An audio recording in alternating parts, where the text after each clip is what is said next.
Pois é, olha, hoje em dia, quem que não quer empreender? Quem que não quer fazer uma renda extra? Quem que não tá aí precisando, na verdade, fazer uma graninha? Aí é tudo de bom, né, Renato? Quando a gente precisa e pode fazer isso, né? Hoje a gente está recebendo aqui a chefe, Jéssica Paixão, e a gente vai falar sobre esse empreendedorismo gastronômico. Tudo bem? Seja bem-vinda, uma boa tarde. Muito obrigada, tudo bem? Boa Obrigada tarde, pelo Jéssica, convite. seja bem-vinda. Primeiro eu quero que você conte pra gente o que é empreendedorismo gastronômico, porque eu não sei muito bem, entendo um pouco, mas tô curiosa.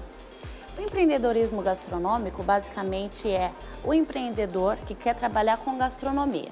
Existem pessoas que têm aquela receita incrível que veio de geração em geração ou tem um talento especial para cozinhar e essa pessoa ela quer monetizar esse talento, esse dom, essa oportunidade. Então, o que acontece? Muitas pessoas acabam fazendo a sua encomenda, seu bolo, encomenda para festa, salgado, essas coisas que todo mundo aqui já comprou, né, gente? E o que acontece? Essas pessoas elas acabam não tendo uma preparação para poder empreender nesse ramo. E não são só as pessoas que estão começando agora, são pessoas que já trabalham no ramo, restaurantes que a gente frequenta, que a gente já conhece, bares que a gente frequenta, que a gente já conhece, que são pessoas que elas vieram ou de a família já veio nesse ramo de gastronomia, ou são pessoas que apenas investiram naquilo sem ter o conhecimento prévio, ou pessoas que são chefes apaixonados por gastronomia e falam, já sei, vou abrir um restaurante, é a melhor coisa que eu faço. Isso é lindo, mas infelizmente eles têm uma coisa em comum. Eles não estudaram empreendedorismo gastronômico para empreender. E aí o que acontece? Aquela excitação, aquele alvoroço, tipo, eu vou abrir meu restaurante, vou realizar meu sonho e por falta de preparo esse sonho acaba virando pesadelo. E essa é a importância do empreendedorismo gastronômico. Rapaz, essa pergunta foi muito viável, Bárbara, que você fez para a Jéssica, que poderia ter sido filmado essa resposta e postada para muitas pessoas que iniciaram, né, e não deu certo, começou aí, vamos botar aí, 3 anos com aquele restaurante, depois teve que fechar. Eu conheço um que abriu e fechou umas 4 vezes. Ai, que teve dó. essa oportunidade. Aí eu te pergunto, Jéssica, o que te levou a você entrar nesse nicho de mercado? Você fazia o que antes? A primeira coisa que me levou a entrar nesse nicho de mercado e me especializar nisso foi falindo. Acabei de falar. Eu abri um bistrô em 2016, Sim. Foi duplamente premiado. Eu sou o chefe, só não estou o chefe, mas assim, minha profissão inicial é chefe de cozinha. Sim. E aí eu fui uma dessas 3 pessoas. Eu sou chefe de cozinha, sei cozinhar, maravilha, vou abrir um bistrô. Eu não fazia ideia do que era empreender na gastronomia. Então, ao mesmo tempo que eu estava vendendo, eu estava falindo e eu não percebia porque eu não entendia. Uau, gente, que coisa, gente. Esse luto de você perder o estabelecimento que você sonhou, que você planejou, o cardápio que você criou, essa Quanto sensação... tempo que durou seu bistrô, que você ficou aberto? 1 ano. Foi ano muito só? rápido, Bem ele rápido, fez isso aqui e ele fez isso aqui. Então, a falta de conhecimento nesse ramo de empreendedorismo, ele infelizmente faz muitas pessoas falirem e muitas famílias sofrerem.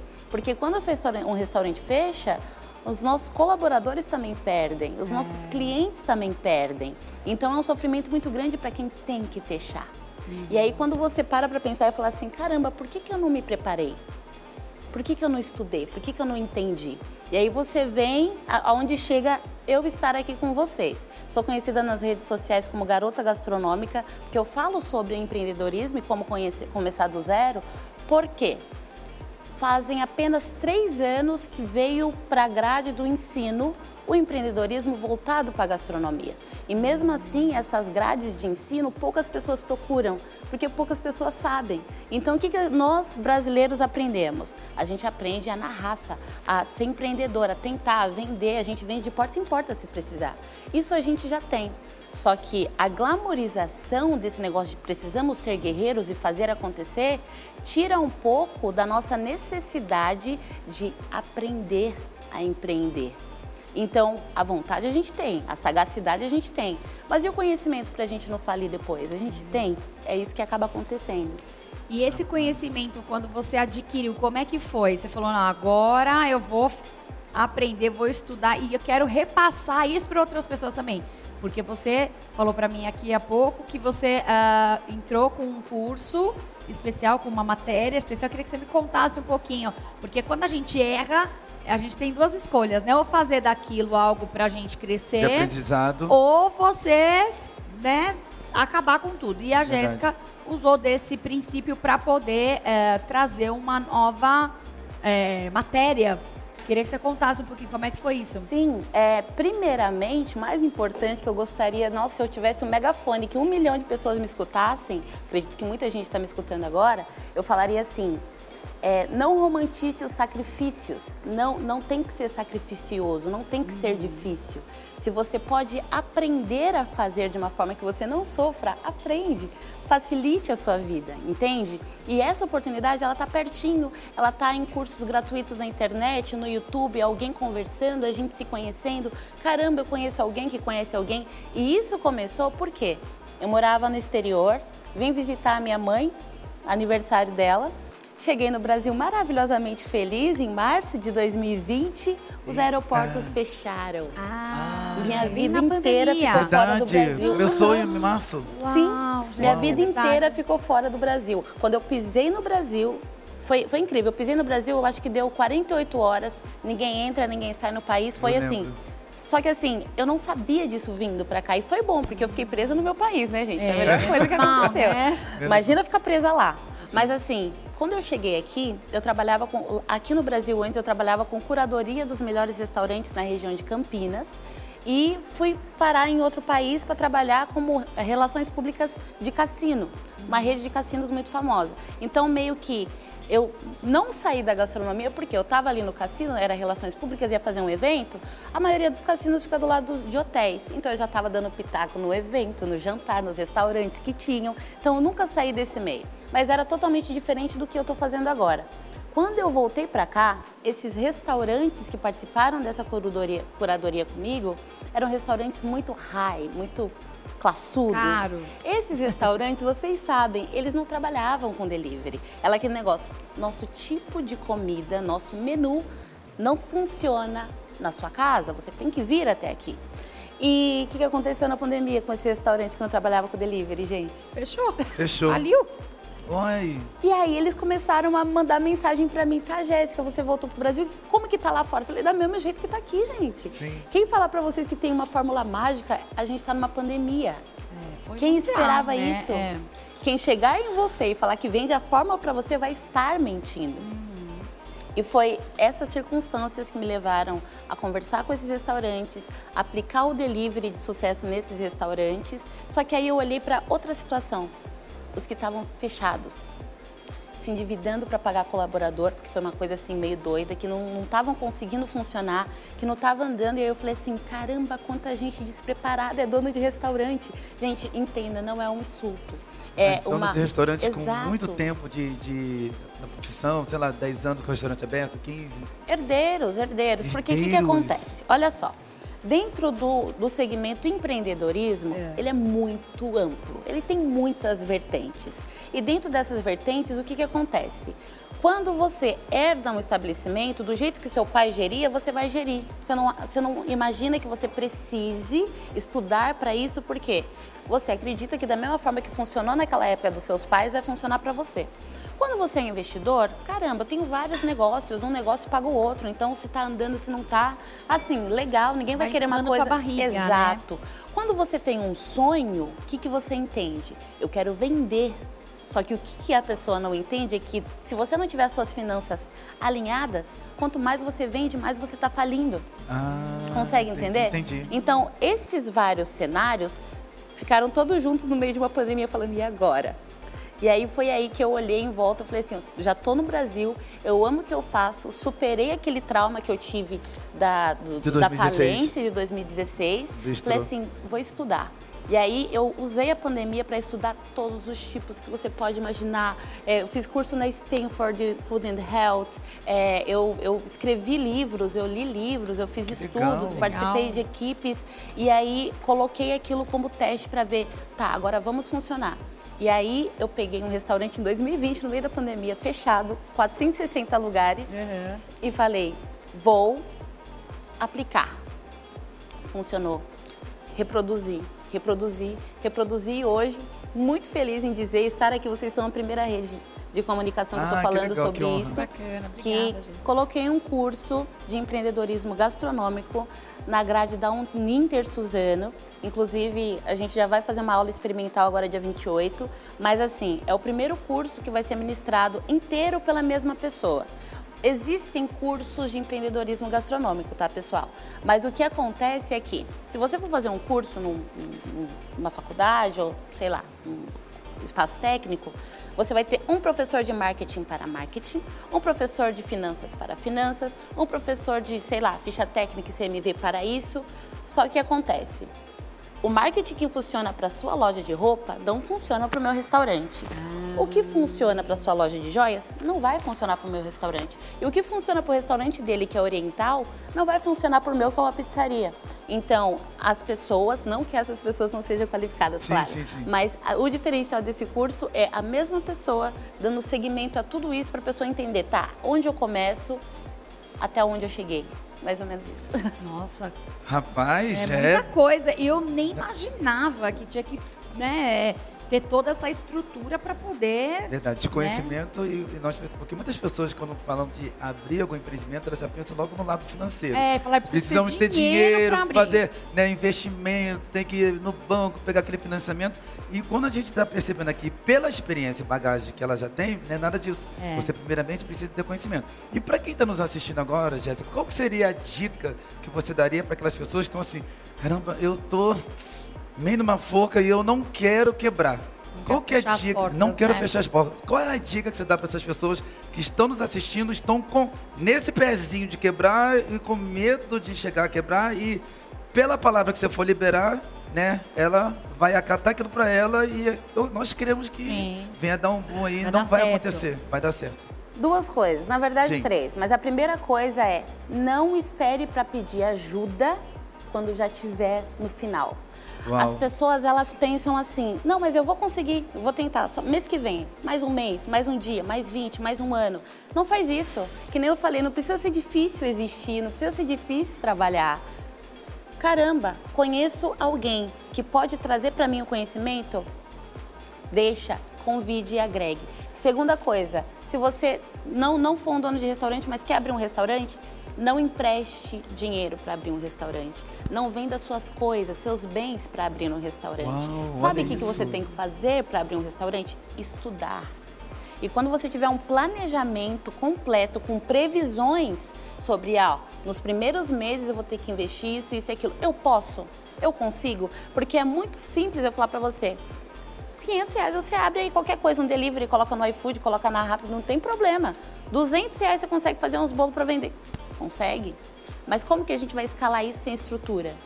Sem conhecimento? Aí eu vou falar para você pegar um empréstimo no banco, você vender seu carro. Se você não tem preparo para fazer isso, você vai perder o seu carro, você vai perder o financiamento, você vai pagar juros e no final das contas você vai acabar falindo. Infelizmente é esse o caminho. Então assim, estuda e tenha capital. Se você não tem capital, faça uma forma que você consiga uma renda, mas não venda suas coisas para obter esse capital. É importante isso, É muito porque forte essas a palavras. primeira coisa que a gente faz já, eu tenho um dinheiro já que eu guardei para a família, vou usar, ou eu vou vender meu carro. Porque quando se trata de sonho, tem gente que faz tudo, né? Pelo sonho e acaba colocando os pés pelas mãos. Eu acho que é muito importante. E tem aquele pensamento também que a pessoa fala, eu vou abrir uma coisa de comida, porque comida é uma coisa que todo mundo precisa comprar comer, e dar dinheiro. E não é bem por aí, né, Jéssica? Tem que ter esse planejamento. Detalhe, não necessariamente você precisa saber cozinhar para trabalhar com empreendimento gastronômico. Existem várias outras formas de você conseguir trabalhar com gastronomia sem necessariamente fazer um prato, por exemplo. É muito simples. Só que aí você entra em uma base diferente. Você entra numa base de estudo de mercado. Então, repara que tudo tem que ter um estudo. Tudo você precisa estudar, tudo você precisa entender. Então, assim, é um pouco injusto com você mesmo, você se cobrar de uma coisa que você não sabe. É verdade. E o pior de tudo é o sentimento de frustração que você fala assim, caramba, olha, assisti a Jéssica lá na TV falando, e eu teimei, fui fazer e deu ruim. Eu acho que o pior também, que as pessoas acham que, por exemplo, quem cozinha para estar bem sucedido, tem que abrir alguma coisa. Não tem mito, assim, meio que as pessoas, eu tenho meu restaurante, então venci na vida. Exatamente. Mas quando uma pessoa fala assim, eu tenho meu restaurante, eu enxergo a pessoa em formato de vários boletos, assim, sabe? De fornecedores, batendo na porta, falando, socorro! Mais ou menos isso. Agora, Jéssica, olha uma coisa interessante, uma pergunta interessante, Babi. Quando você fala, por exemplo, de franquias, e quando vem a proposta para aquele empreendedor, futuro empreendedor, a respeito de franquias, pode ser ela pequena ou média. Tem uma franquia aí de alimento de 100 mil reais. Nossa, e pelo que eu já consumi desse produto, todo mundo fala que é um produto bom e vai dar certo. Então, vou vender meu carro, vou fazer um empréstimo. É viável, não é viável pegar essa franquia, por mais que seja de alimento, a pessoa fazer um investimento concernente a essa franquia? Eu acho que tem dois cenários aí. Tem o cenário da pessoa que criou um projeto que deu certo e quer transformar e replicar esse projeto. Sim. E tem o cenário da pessoa que quer começar e ela precisa começar de alguma forma e ela pensa em começar de uma franquia. Excelente. Sabe por quê, pessoal? A franquia, ela já tem um modelo pronto, ela já tem processos, ela já tem procedimentos, ela já tem uma história, ela já tem uma história, tudo, ela já né? tem uma história atrás que provou por A mais B que essa técnica dela funciona. Então, pra que nem eu falo? Pra que mexer com o que tá dando certo? Eu vou criar uma coisa inovadora. Muito legal, mas faz isso depois que você já tiver feito sucesso, feito seu primeiro milhão. Você pode inovar da forma que você quiser.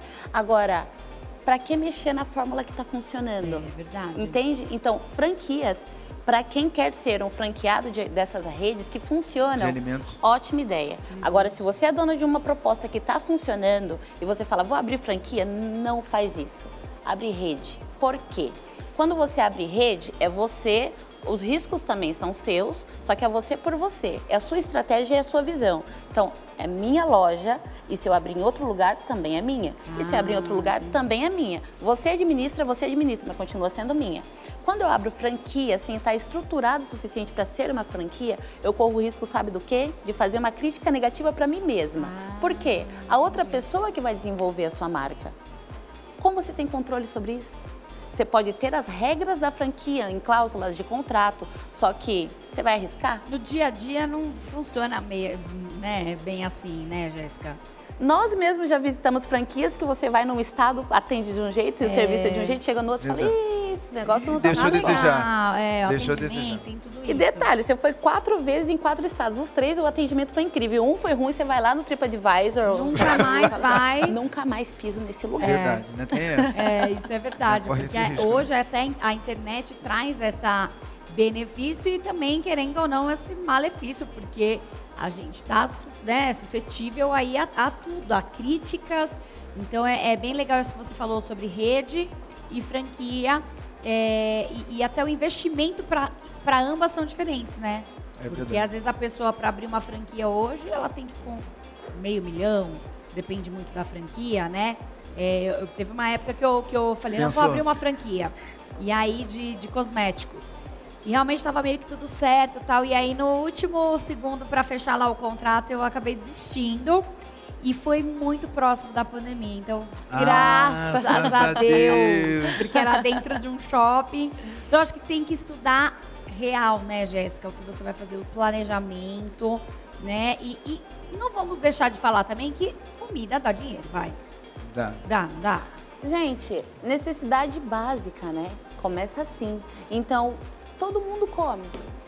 Sabe? A questão é você saber direcionar para qual público-alvo você vai vender. Mas no final das contas, todo mundo come. A questão não é você vender comida, é você se profissionalizar para você fazer do seu negócio um negócio escalável e um negócio que funcione, não que te dê dor de cabeça. Né? A ideia é ser feliz. Não, com certeza. A gente tem que ser feliz. Só uma observação para nós fecharmos aqui com chave de ouro.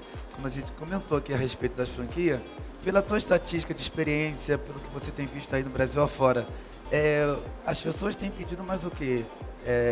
O salgado ou o doce? Eu acho que o doce vende mais, não é isso? O doce vende mais. Apesar de eu ser time salgado, o doce vende mais. O doce vende mais, principalmente depois da pandemia, porque as pessoas passaram a entender a comida como afeto e carinho. Então, como o doce traz aquela coisa de cuidado, afeto, carinho, estou me mimando, o doce vende mais. É merecimento, né? O povo falar, eu mereço comer o docinho hoje. Exato. E olha que eu sou formiguinha, né, Babi? Formiguinha, né? Eu também sou, também prefiro o doce. Eu não posso ver um leite condensado, Jéssica. Olha, Jéssica, eu quero te agradecer mais uma vez. Gente, minha voz tá ruim hoje, viu? Desculpa que eu tô um pouquinho rouca. Quero te agradecer, muito obrigada. Acho que para quem quer abrir o negócio agora ficou um pouquinho mais bem claro. Esclarecido. Mas eu quero que você deixe os seus contatos, porque quem realmente tem essa intenção e quer ir mais a fundo, acho que você pode dar essa força, né? Com certeza. Eu sou apaixonada por isso, eu me dedico a isso e isso me inspira. Então, quer aprender, quer entender, conteúdo gratuito, simples, de uma linguagem, nada dessas coisas muito formais, bem descontraído, é o @garotagastronômica no Instagram. Então, @garotagastronômica no Instagram ou no site www.garotagastronômica.com.br. Obrigada, Jéssica. Eu que agradeço, Jéssica. Obrigado, Jéssica, por todas essas informações que você passou aqui pra gente. Olha, foi de muita valia, não foi? Dicas valiosíssimas. É isso aí. Vamos abrir alguma coisa aqui em São Paulo? Vamos fazer um Espera café? que eu tô me mudando aqui, café? Vamos abrir um cafezinho, bem gostoso. Café aqui em São Paulo sempre dá certo. Ou barré? Barré é um ótimo nome. Não, mas não dá. Barré fica chique, com acento, com 2 R's. Babi. E aí fica de bar, entendeu? Barré. Fica um nome francês sem nem. Mas quando você fala de bar, o pessoal já vai pensando. É barzinho, ó. Um bebezinho. Ai, Renato. Porque o nome é bar. Né? Quando você fala de bar, vamos tomar um. Ai. Ainda mais colocando os 2 R's. Não, a gente põe tudo junto, rebar. Rebar. É melhor. Eu acho que não, mas tudo bem. Então já viu que vai dar super certo a sociedade. É porque eu já percebi que ela quer botar. Imagina o resto. Deixa quieto. Vamos ver. Vamos mais pra frente, vamos bolar esse nome direito.